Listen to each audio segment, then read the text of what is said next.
ప్రియమైన సహోదరి సహోదరులకు ప్రభు పేరట వందనాలు, శుభములు.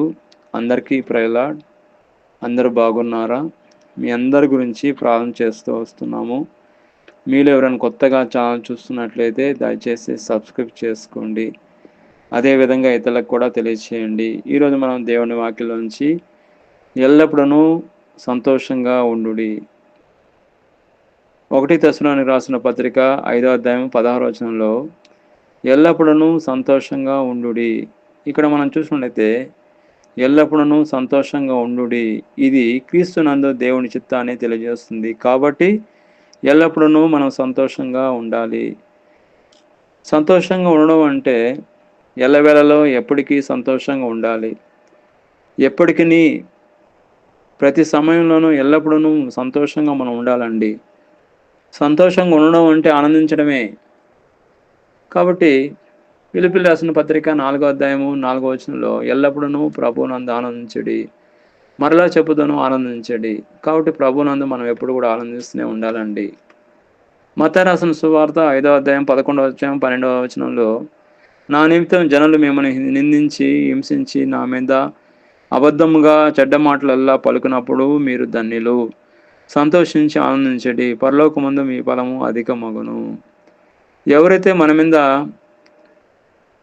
రివర్స్ అవుతారో, యాంటీగా వస్తారో ఆనందించండి.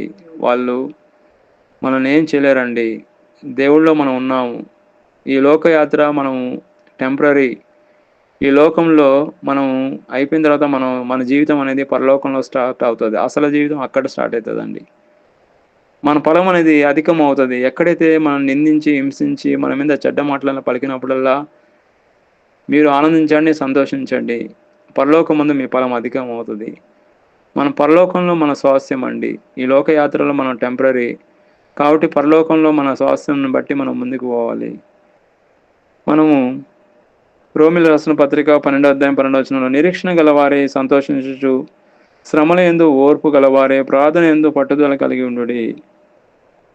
ఇక్కడ మనం చూసుకునేది నిరీక్షణ కలిగి సంతోషించుచు కష్టకాలంలో కూడా దేవుణ్ణి యందు ఆనందించుచు అదేవిధంగా శ్రమలలో కూడా దేవుని యందు ఆనందించుచు దేవుని యందు నమ్మకం ఉంచి మనం ముందుకు సాగాలని ప్రభు పేరట కోరుతున్నాను.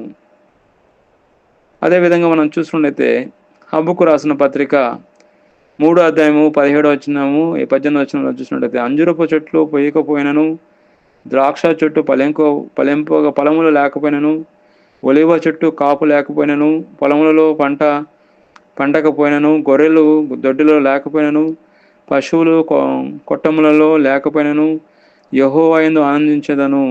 రక్షణకర్త అయిన దేవుని యందు నేను సంతోషించేదను. ఇక్కడ మనం చూసిన హబక్కు రాసిన పత్రిక ఆయన అన్నీ పోయినా కానీ దేవుడు ఉంటే చాలండి. అన్నీ పోయినా కానీ అన్నీ లేకపోయినా కానీ దేవుడు ఉన్నాడు ఒకడు. దేవుడు ఉంటే చాలని ఆయన ఎంతో నిరీక్షణ కలిగి ఆనందిస్తున్నాడండి. అది మాత్రం కరెక్ట్ అండి. ఏమున్నా ఏం లేకపోయినా దేవుళ్ళో మనం ఆనందించాలి. ఒక రాజు ఆయన వేటకి వెళ్ళిన తర్వాత ఆయన వేటలో ఆయనకి సింహం వస్తే సింహాన్ని అటాక్ చేయలేక ఇబ్బంది పడుతున్నప్పుడు వేరే వాళ్ళు వచ్చి రాజును కాపాడతారు.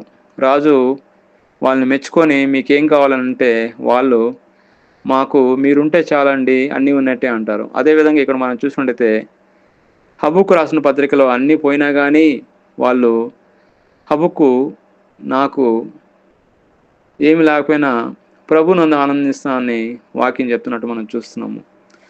కాబట్టి హబక్కు రాసిన పత్రికలో ఏమి లేకపోయినా కానీ ప్రభు నందు ఆనందించడమే గొప్ప ధన్యత అండి, గొప్ప భాగ్యం. యోబు చూసినట్లయితే యోబుకి ఆయన ఎంతో దేవుని యందు భయము భక్తి కలిగిన వాడు. ఆయనకి ఎంతో ఆస్తి, ఆయనకెంతో పిల్లలు ఎంతోమంది, భార్య ఉన్నప్పటికీ దేవుడు పరీక్ష వల్ల ఆయన అన్ని కోల్పోయినప్పటికీ ఆయన దేవుడిని ఏమాత్రము దూషించలేదండి. యెహోవా తీసుకోబోయిన యెహోవా నామమునకు స్తుతి కలుగును గాక అని అంటున్నాడు. యోబు గ్రంథము 1వ అధ్యాయం 21వ వచనం యెహోవా ఇచ్చెను యెహోవా తీసుకోబోయాను యెహోవా నామమునకు స్తుతి కలుగును గాక అంటున్నాడండి. ఎంత మంచి దేవుడు అండి మన దేవుడు. మనం కూడా యోబులాగా ఎన్ని కష్టాలు వచ్చినా, ఎన్ని శ్రమలు వచ్చినా ఈ లోకయాత్ర అనేది టెంపరరీ. మన ఈ లోకంలో ఉన్నాం కాబట్టి ఎన్నో శ్రమలు వస్తాయి. కానీ మన స్వాస్థ్యం పరలోకం ముందు ఉంది. మనం యోబు వలె యెహోవా ఇచ్చెను యెహోవా తీసుకోవాలనే భావంలోనికి మనం రావాలి. మనం దేవుణ్ణి స్తుతించే భావంలో మనం రావాలి. ఫిలిప్పీయులకు రాసిన పత్రిక 4వ అధ్యాయం 4వ వచనంలో ఎల్లప్పుడూ ప్రభువునందు ఆనందించాలి. మరలా చెప్తాను, ఆనందించడం అన్న భావంలోకి రావాలి. ఎల్లప్పుడూ సంతోషంగా ఉండే భావంలోకి రావాలి. కాబట్టి మనం ఎల్లప్పుడూ కూడా సంతోషంగా ఉండాలి. అదేవిధంగా దేవుడు కోరుతున్నాడు. సంతోషంగా ఉండడం వల్ల మనం ఆరోగ్యంగా ఉంటాము.